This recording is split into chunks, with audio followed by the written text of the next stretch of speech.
Hi mga Joe! For today's video, another day, another mini vlog. Hindi na muna sana ako gagawa ng bouquet, kaya lang itong si client ay hindi ko matanggihan. At dahil suki loves natin siya, no? Diyos ko, ala ko nga karapat, Jo! Ang sabi ko nga sa kanya, pwedeng bento cake na lang. Kaya lang, gusto niya talaga ng bouquet. Kaya ang sabi ko nga sa kanya, o siya, sino ba naman ako para tumanggi?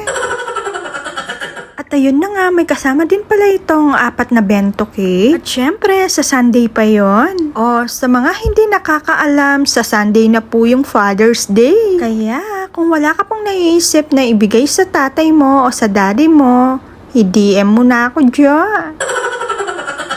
Sa mga nagtatanong na kung gagawa pa ako ng bento cake sa Father's Day, opo, gagawa po tayo. Kaya sa mga gustong mag-order, i-DM nyo na ako para mailista ko na kayo. O baka pinag-iisipan mo pa kung bibigyan mo ba yung asawa mo dahil gusto mong makaganti.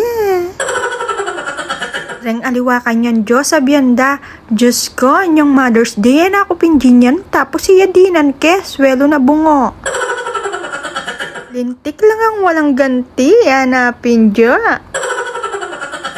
4 nga yung pinagawa ni client na bouquet, 3 red horse at saka 1 sunmig. Yung 1 sunmig nga nagawa ko na. Pansin ko lang Jo, iba talaga kapag yung mga babae yung may okasyon. I mean yung like Mother's Day, araw ng mga puso. Yung mga lalaki nag-e-effort talaga. Iilan na lang yung babaeng parang generous ganon, yung may effort. Tulad ngayon, iilan lang yung nag-order sa akin ng mga bouquet. Diyos ko, dala yata talaga buring dinan rin asawa da.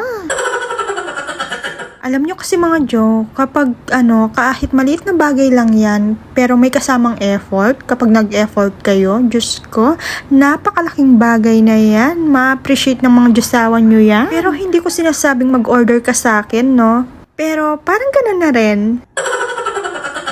Pero kahit ikis mo lang yung tatay mo or yung asawa mo, tapos batiin mo, okay na yon. At least diba naalala mo? Anyway, bumalik naman tayo dito sa ginagawa ko. Syempre, hindi mawawala dito ang mahiwaga nating logo. Syempre, bagong lahat, bagong huli, montage, pasok